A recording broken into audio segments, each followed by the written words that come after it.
You ever notice how a single scent can fling your whole heart backward like a porch swing catching an unexpected gust? Well, sugar, it happened to me just now. The kettle started its slow whistle, NPR muttering about some fancy election, and a ribbon of desert sage slipped through the screen door of this rickety trailer.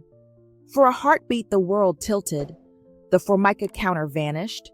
The park ranger's diesel faded, and suddenly I was barefoot again on red dust. 1984. Sunrise bruising the canyon rim, listening for the prophet's iron bell. Name's Marlene Whitaker, though back then folks called me Sister Marlene of the Light, and I've lugged that dawn inside my chest for more years than I care to reckon. I'm 65, hair white as moth wings, hands forever busy with yarn and fretting, parked here beside Glacier because silence feels kinder than people sometimes. Still, certain mornings the past pushes through like a stubborn weed, and if I don't tug it out by the roots, it'll crack the foundation clean through. So scoot close, mind the squeak in that step, and pour yourself some tea.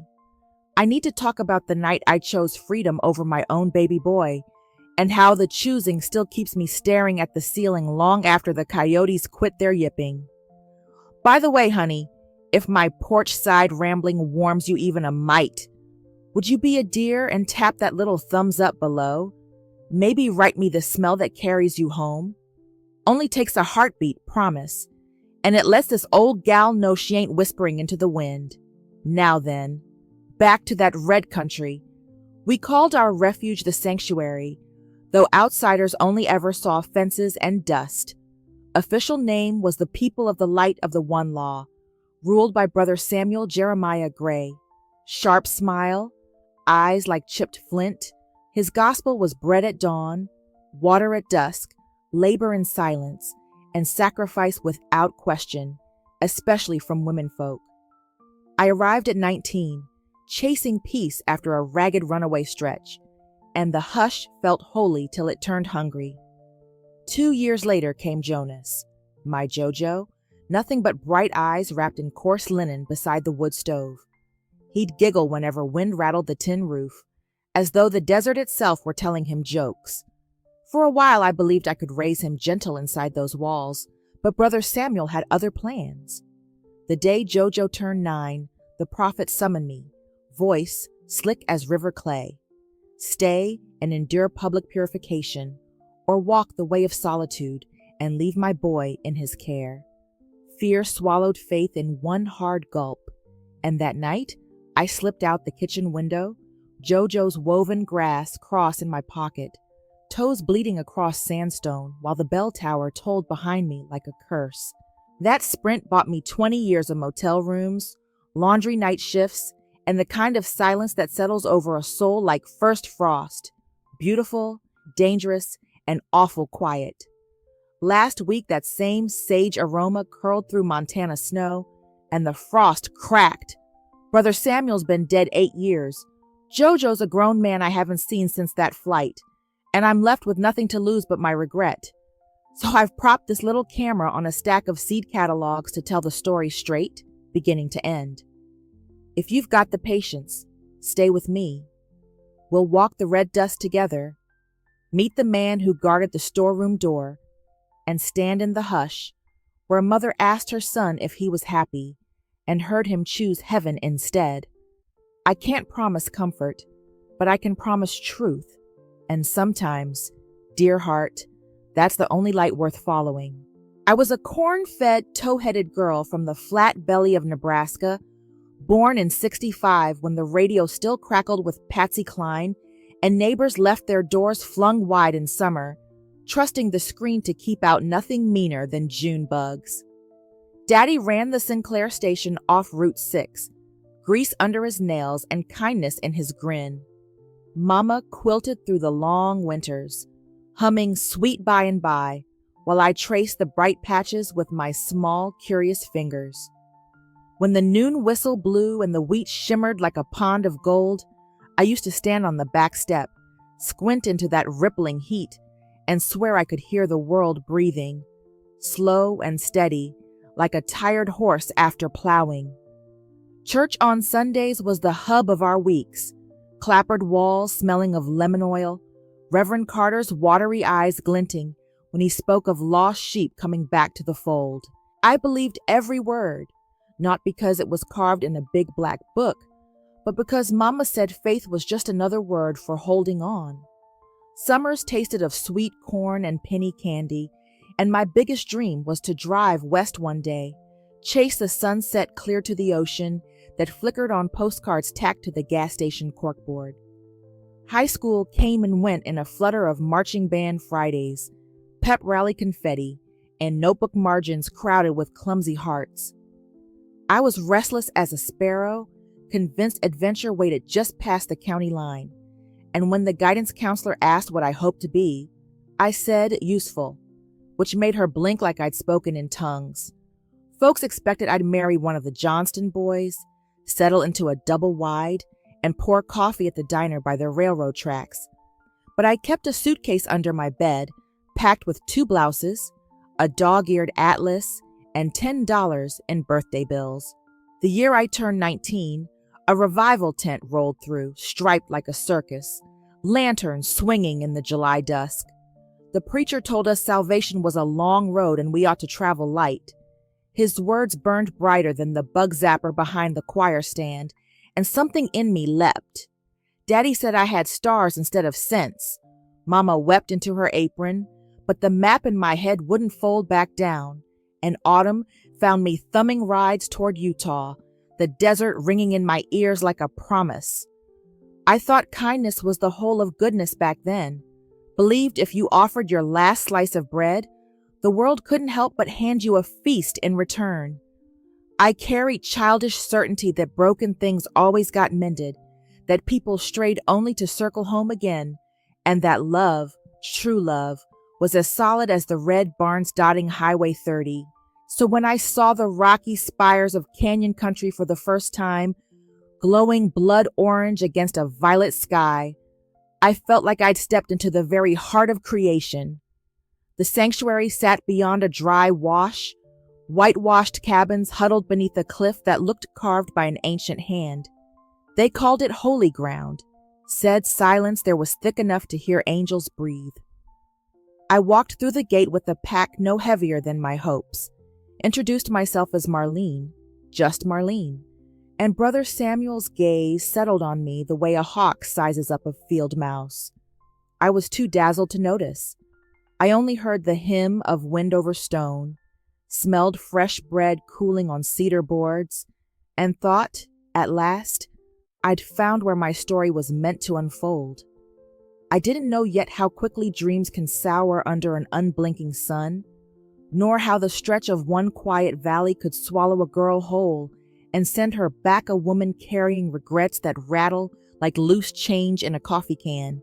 But that's the memory sparking tonight, the sweet, naive dawn before the storm, and I hold it careful, like a fragile shell, because even broken beginnings deserve their place in the telling.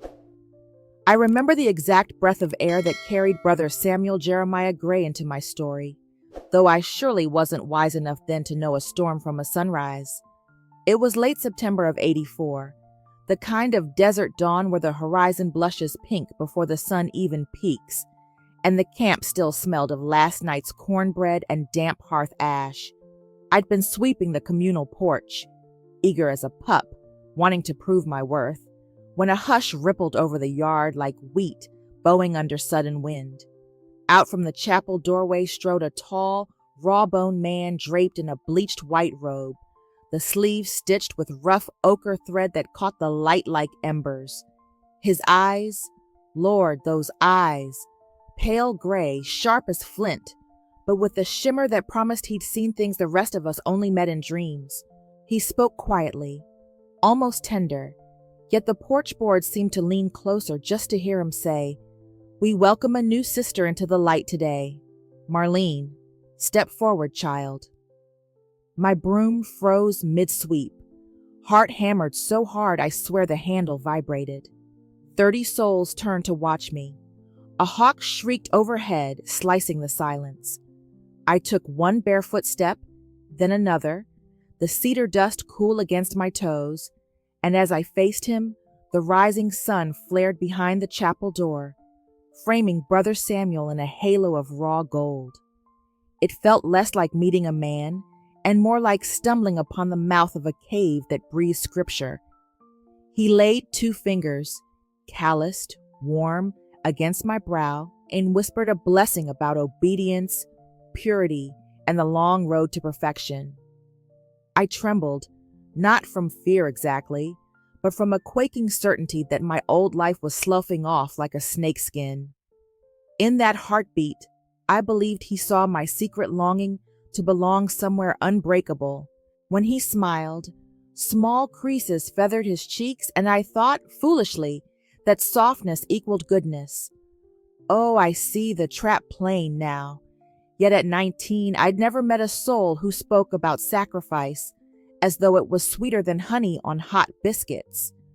Later, over a bowl of thin barley stew, Sister Ruth, silver-haired, gentle as moonlight, sat beside me and pressed a smooth river stone into my palm. "Carry it," she breathed, "and when the world tries to tug you away, remember the weight of the one law." Her kindness felt like family. My chest stretched with shy gratitude.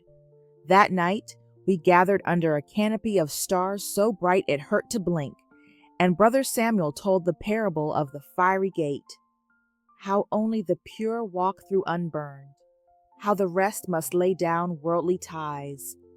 Each word planted roots in the soft soil of my unmet fears, and when he spoke of mothers who'd give anything, to see their children's souls scrubbed clean, a warm tear slid unbidden down my cheek. I couldn't have explained then why my pulse leapt, why the desert wind suddenly tasted like possibility mixed with danger. But some old part of me recognized that I'd crossed a threshold. By lantern glow, I scribbled in my journal, "I am reborn here." Looking back, that line feels like watching a young deer step onto thin ice. You want to shout a warning, yet the scene is locked in memory's amber. Still, that morning remains the hinge on which my life swung toward the sanctuary. Brother Samuel's steady hand, Sister Ruth's river stone, the hush of believers breathing as one. I never imagined the same hand that blessed me would one day point toward exile, nor that the stone would bruise my heart more than my palm, but driving stakes or tending seedlings, every dawn after carried his voice inside it, and I woke each day thinking, "Marlene, you finally found a place sturdy enough to hold your restless soul." Turns out, sometimes the thing that dazzles us brightest is just the first flash of a wildfire. The bliss of those first desert mornings didn't last long before the edges began to fray, though I kept stitching them back with hope as fast as I could. It started with silence turning from gentle to heavy, like a quilt soaked in rain. Brother Samuel decreed that speaking during labor hours was vanity, so the gardens fell quiet except for the buzz of flies and the scrape of hose. A week later, he burned the community mailbox, saying outside letters carried spiritual mildew. I watched the envelopes curl on the flames and knew Mama's handwriting was disappearing into smoke. But I swallowed the ache and told myself severed roots meant stronger branches. Then came the ration fasts, bread as thin as a hymn book page, water measured by ladle, framed as a test of devotion. My body, still soft with 19-year-old vigor, trembled when I hefted sacks of grain. Yet I smiled because everyone else did, and shame is a mighty shepherd. Nights grew colder, beds narrower. 4 women to a plank platform under a single wool blanket. I lay between Sister Ruth's steady breath and the wheeze of Sister Abigail, who coughed blood into rags she hid beneath her pillow. Our fingers would graze in the dark like startled mice, but no one dared whisper comfort. The rule was prayer or hush, nothing in between. Inside my chest, questions scuttled like trapped crickets. Why must kindness hurt? Why must joy be earned through hunger? Yet each dawn I tied my hair with thrift store ribbon and recited the morning verse, hoping doubt would dry up under the sun. Matthew, the storeroom keeper, was the first to notice the shake in my hands. One twilight, he pressed a hard-boiled egg into my palm, contraband from the poultry coop, and murmured, "Keep your strength, sister. The harvest still needs you." I thanked him with my eyes because words were forbidden after dusk. That silent mercy lodged deep, equal parts blessing and warning. For every kindness came a harsher decree. When a young couple was caught exchanging a letter, nothing scandalous, just a joke about the rooster, they were made to kneel on gravel through the noon heat while Brother Samuel read the law of discipline. Their tears shone like pearls on dust, and my heart twisted in helpless fury laced with dread, for I'd laughed at that same rooster 2 mornings prior. Fear seeped into everything. Fear of speaking, of stumbling, of being noticed. Yet another fear sprouted too. The fear that if I left, I'd prove the world as faithless as Brother Samuel claimed. One sunrise, standing ankle-deep in irrigation water, my reflection wavered between ripples. Eyes hollow, sunburn flaking, mouth set in obedient lines. The girl who once dreamt of oceans seemed as distant as the tide itself. I squeezed Sister Ruth's river stone, now smooth with sweat, and told myself struggle-forged saints. But when the evening sermon thundered that women were vessels for atonement and must prepare to bear the weight of men's sins, a chill crawled up my spine, though the air was still 90 degrees. That was the day the dilemma took root: stay and die to self, or flee and live with the guilt of breaking every oath I'd sworn beneath that blazing sky. Matthew's egg, Abigail's cough, the burnt letters, the rasp of gravel under penitent knees, each detail pressed like a thumb against bruised flesh, asking how much more Marlene Whitaker could absorb before the cracks showed. And each night, I lay awake imagining Daddy's station lights blinking on in Nebraska twilight, Mama singing to her quilt blocks, and wondered if they would even recognize the hushed, skinny daughter who no longer trusted her own heartbeat. The night everything cracked wide open smelled of mesquite smoke and dust brittle as corn husk, and even now, all these years later, my pulse still quickens when I catch a campfire on the wind. Jonas had just turned 9, smart as a whip, shoulders already squared like his granddaddy's, and Brother Samuel decided the boy was ready for consecration, meaning long hours of scripture recitation and a strict diet meant to knuckle pride right out of a child. Supper was barely a crust that evening, but Jonas tried to hand me the bigger half, whispering, "Mama, you need it more." A guard's lantern swung our way, and I pressed the bread back into his little fingers before we both pretended we'd said nothing at all. Later, the congregation assembled in the main yard, full moon hanging low and yellow like a caution light. Brother Samuel's shadow stretched across us, tall as a water tower, voice rolling smooth. "A vessel has cracked." Sister Marlene must choose refinement or removal. Gasps fluttered like startled sparrows, and I felt every eye turn my skin to paper. He laid out the terms without blinking: remain inside the sanctuary and accept public chastening, days of isolation, lashings, confession in front of the flock, or take the path of solitude, which meant leaving before dawn with nothing but the clothes on my back and never speaking my child's name again. Time didn't just slow, it froze. I swear I could hear the tick of the battered wall clock 2 cabins over, though later someone swore it stopped right then. Jonas stood beside Brother Samuel, small fists clenched, trying brave on for size. Our gazes locked, and in that single breath I understood how love can tear a soul clean in two. My knees wanted to buckle, yet some wild spark inside refused to fall where he could see me break. Brother Samuel asked for my answer. The desert held its breath. I opened my mouth, but the word stuck like thistle. In the hush, I pictured Jonas 10 years on, 20, learning that mercy meant obedience, and a mother's silence proved righteousness. I pictured him becoming a man who measured his worth by how much pain he could shoulder without complaint. A blistering dread bloomed behind my eyes. If I stayed, I'd teach him that kind of love was holy. So I lifted my chin and said, soft but steady, I will walk. Gasps became murmurs. Someone wept.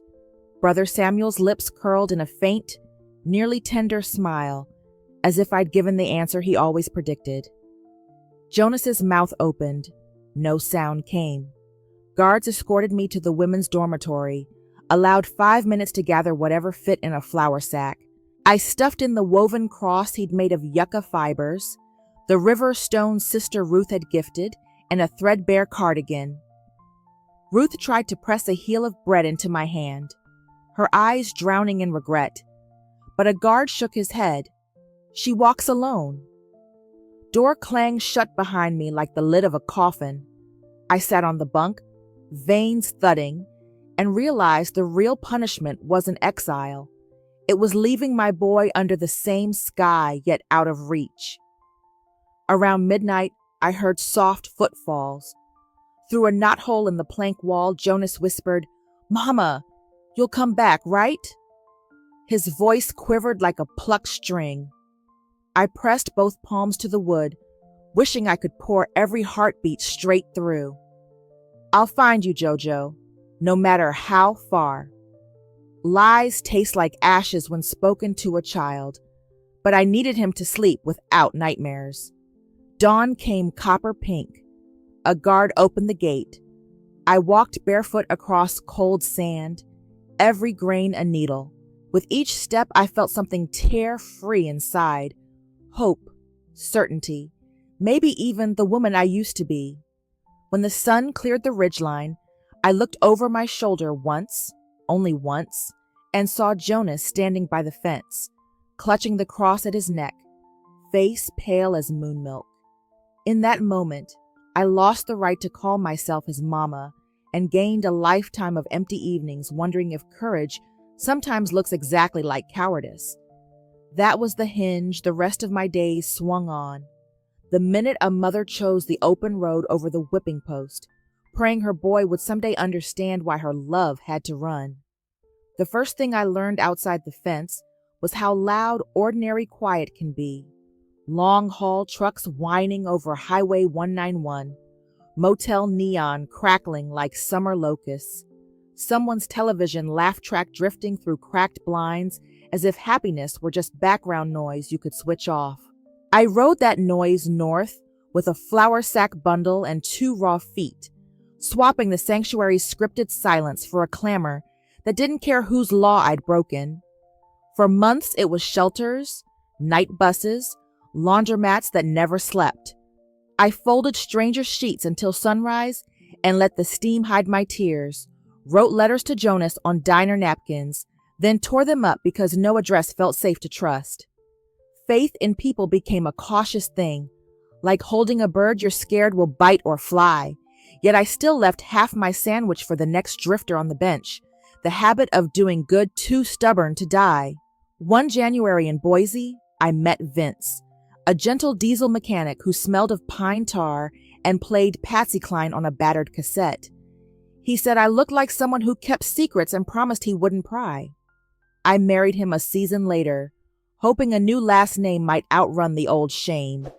But the nights were long, and my dreams were louder than his radio. 5 years passed in a beige bungalow lined with mismatched mugs, and still I woke gasping at moonlight bars across the quilt, certain Brother Samuel's bell was calling roll. When Vince asked why I paced the hall at 3 a.m., I fed him partial truths, bad memories, nothing to fix, and that emptiness finally drove him back to the road. After the divorce, I headed north again, all the way to Montana, parked a second-hand trailer near Glacier, where the wind feels clean enough to scrub a soul. Here the days move slow as cold honey, mornings of NPR murmur and black coffee, afternoons knitting mittens nobody claims, evenings counting coyotes instead of regrets. Folks at the campground wave but don't press. I'm the quiet lady with the white braid and a half smile that never stays long. My faith, such as it is, looks nothing like sermons now. It's the small decencies that manage to survive rough handling. The way a stranger steadies your grocery cart, the way a chickadee scolds the sky and keeps singing anyway. I don't trust big promises, not from prophets, not from politicians, not even from my own anxious heart, yet I still whisper grace over soup and say thank you to the moon for keeping watch. Some evenings, I spread those old napkin letters across the table, smoothing the creases like I'm ironing ghosts, and I wonder if Jonas ever holds the yucca cross the way I hold his memory. Careful, but not enough to stop the edges from fraying. I am softer now, and harder too. Softer in the voice, harder in the bone, ribs tough as barnwood, patience thin as newsprint. The world didn't grow kinder after I left. I simply learned to navigate its weather with fewer illusions. Loss settled into me like winter, slow, deliberate, unavoidable. But in its hush, I found a strange kind of roominess, a place big enough to store both the ache of leaving and the slim, stubborn hope that leaving wasn't the end of the story. Snow was still clinging to the lodge poles last April when the spark found me, as unexpected as a robin hopping across a half-frozen ditch, and I swear the kettle hadn't even reached a full whistle before my knees went weak with a feeling I hadn't housed in decades, something bright and skittish, like a colt tasting pasture for the first time. I was flipping radio stations, hunting for Big Band Sunday, when a public service segment mentioned the passing of a certain charismatic Utah spiritual leader, Samuel Jeremiah Gray, whose controversial desert commune still operates under new stewardship. The words slid through the speaker in that calm announcer drawl, but they detonated inside my chest. I set my mug down so fast the handle chipped. Brother Samuel dead. The man who named my fear and fed it till it grew taller than the canyon walls was gone. And with him, maybe, the iron gate that kept my boy fenced from ordinary daylight. I turned off the stove, palms sweating, and sat right there on the linoleum, trying to catch my breath while the world outside kept humming along, snow melt dripping from the eaves, an RV generator sputtering awake. For a full hour, I just listened to the melt, let the drip-drip count out the years Jonas and I had spent apart. One drop for each season missed, each birthday candle I blew out alone. Sooner than I cared to admit, grief made room for possibility. If the prophet's voice was silenced, maybe Jonas's could find its own shape, and maybe a mother who once ran could, just maybe, walk back in with steadier feet. Trouble was, every time I pictured my boy's face, I also saw the ferocity in his 9-year-old eyes when I stepped through that gate. Hope and dread tangled like yarn on a kitten's claw. I needed a sign sturdier than a radio blip. 2 days later, while mailing a scarf to the church thrift in Kalispell, I struck up talk with Mildred Atkinson, a retired public interest lawyer who volunteers Thursdays for the low-income clinic. Something about her no-nonsense kindness loosened my tongue, and before I knew it, I'd sketched a polite outline of my desert years, left out the lashings, kept in the loss, and asked whether a mother had any legal standing to contact a grown child raised inside a registered nonprofit church. Mildred tapped her glasses, said, "Honey, paper walls are still walls, but they're easier to poke than razor wire," then offered to dig around. A week later, she phoned, voice brisk with news that the Light of the One Law now hosted a tourism ministry, retreat weekends, guided pilgrimages, glossy website and all. My heart thumped like it wanted to jump out and flag a cab straight to Utah. That night, under a moon wide as a coin, I took my stack of unsent napkin letters and did something new. Instead of rereading, I added a fresh page, dated, signed with the steadiness of a woman who finally means to mail it. I wrote to Jonas of owls nesting outside my trailer, of the way Glacier's peaks blush at dawn, told him I still wear the river stone in my coat pocket, and whisper his childhood nickname, Jojo, whenever the chickadees fuss. I didn't plead or preach. I simply invited him, should he wish, to step into the same big sky for a cup of coffee. Folding that letter felt like tucking a seed into soil. No promise it would sprout, but faith enough to water it. By morning, I'd booked a spot on the center's so-called restorative earth retreat, paid cash my hands shook to count, and marked the calendar in bright red XX like I was 18 again planning a grand adventure west. For the first time since Vince drove off, I woke before the alarm with purpose buzzing in my bones, an obdurate little drum saying, "Get up, Marlene girl, the story ain't done yet."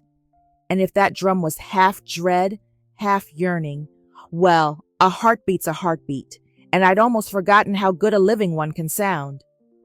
Last night, while the glacier wind rattled this tin roof like pennies in a coffee can, I laid every relic of the sanctuary on the dinette.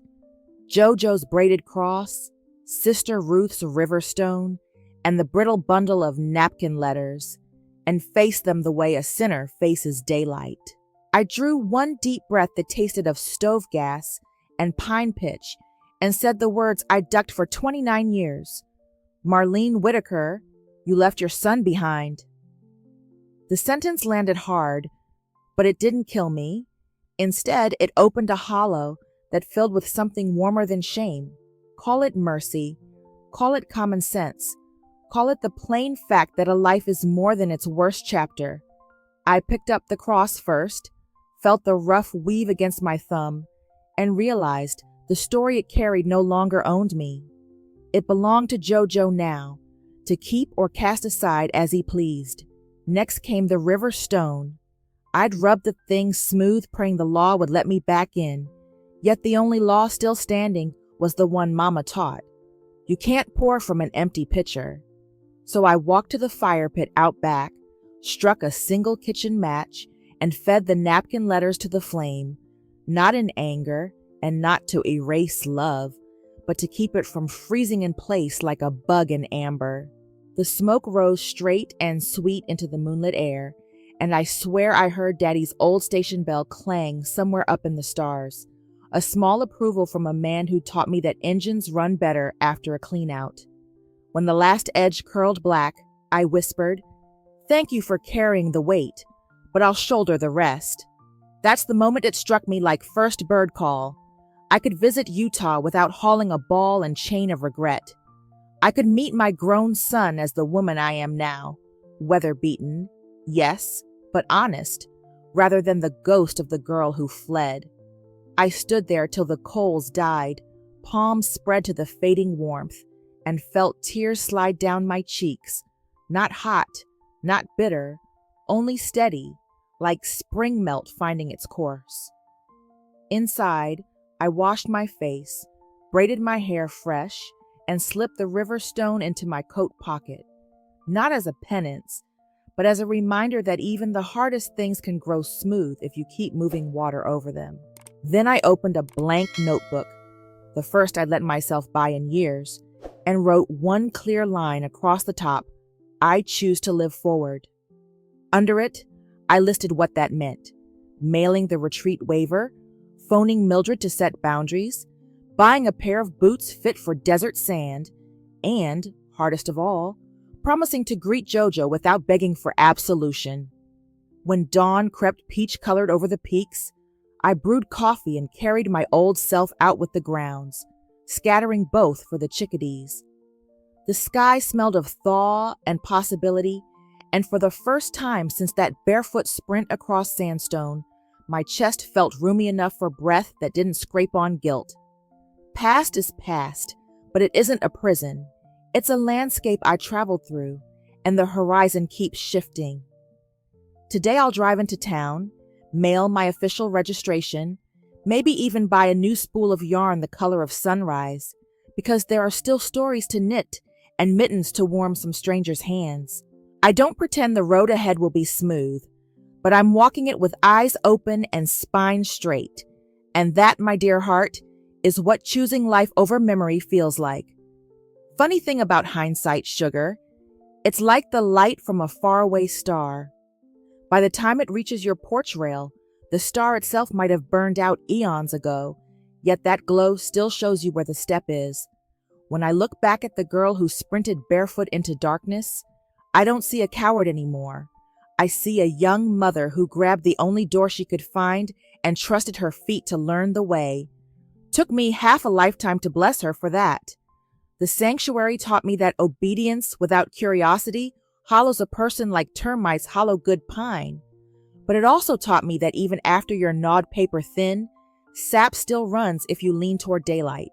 Here in this Ranger's trailer, I've learned a quieter lesson. Healing isn't some grand sunrise when scars vanish and angels sing. It's more like glacier's slow thaw, drip by patient drip, until one morning you notice the creek is running clear again. See, we're built for motion. Blood loops, lungs rise and fall, earth spins whether we hang on or not. So staying stuck in regret is like trying to dam a river with your bare hands. I spent years gripping those stones, telling myself I was honoring love, when really I was just keeping grief on life support.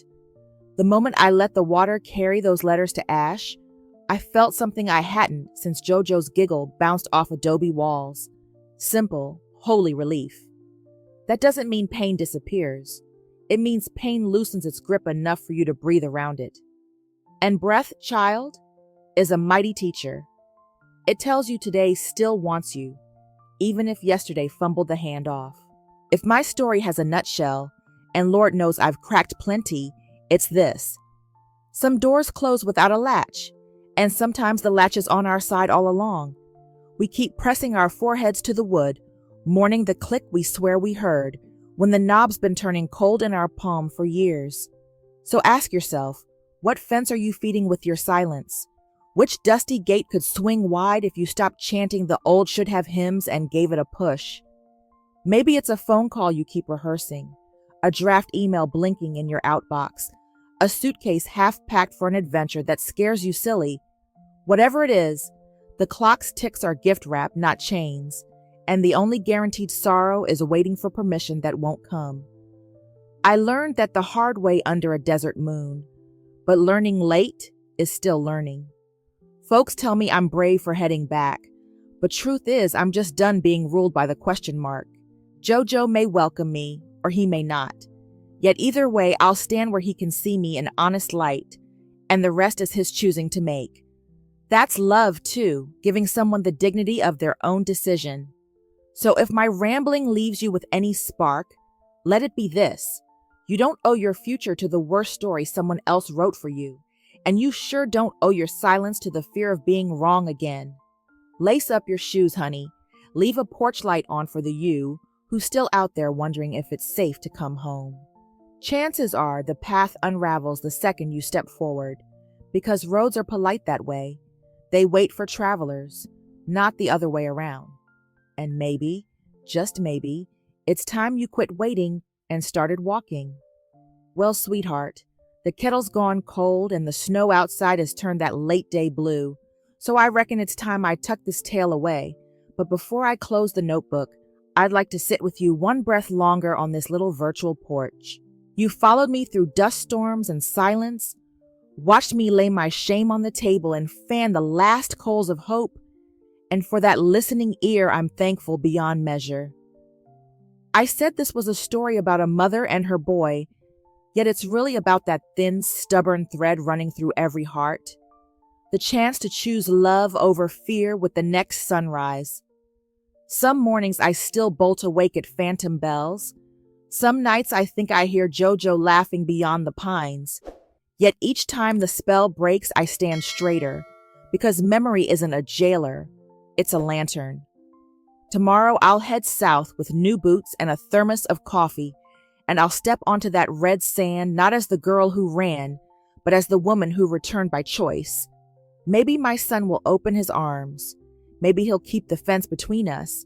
Whatever he does, he'll see a love that refused to die of embarrassment.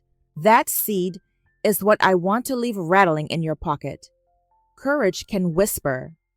Forgiveness be messy. Happiness arrive wearing someone else's shoes. Yet they still show up if you keep the porch light on. So let me ask you plain. A jak vy vwажаєте, Чи справжнє кохання повинне повертатися? Do you believe true love must circle back, even if it gets lost? Drop me your thoughts below. Your words might hand a stranger the map they need. Remember, my tale isn't trapped in yesterday. It spills into this minute, into every click of the comment box, into the hush of your pulse, reminding you you're unfinished. Maybe you're sitting there with a secret ache, an uncle uncalled, a promise shoved in a drawer, a dream dust-coated while you survived. If so, borrow my courage for a spell. Picture me knitting by the heater, unraveling yarn so it runs free again. That's all bravery is, a willingness to tug the first knot. Speak your truth, even if your voice quivers like a fawn, and watch how permission spreads. I'm not promising miracles, only motion. Even if JoJo refuses every bridge I build, the mere stretching of planks will steady my legs, and that gain can't be stolen. Because life, my friend, is one long campfire evening. Sparks fly up, logs collapse into glowing shapes, and if we're brave enough to poke the coals, we might toast one more marshmallow of hope before the ashes settle. I've learned that hearts, like deserts, bloom after the storm, sometimes overnight, blossoms tough enough to outshine rock. That miracle waits for each of us who dares to believe rain can reach our dust. So friend, what plank could you lay before this night is over? A text? A sigh? A whispered prayer? Try one, then tell me. I'll be here, mug raised in applause. And if tonight the question feels too heavy, that's all right. Leave a cloud emoji or a single dot to show you passed by and heard an old woman's heart beating on the far side of your screen. Stories live longest when they echo, and on nights like this, when the moon climbs silver over glacier, I choose to believe its glow is bright enough to guide him home. And maybe you too, dear heart.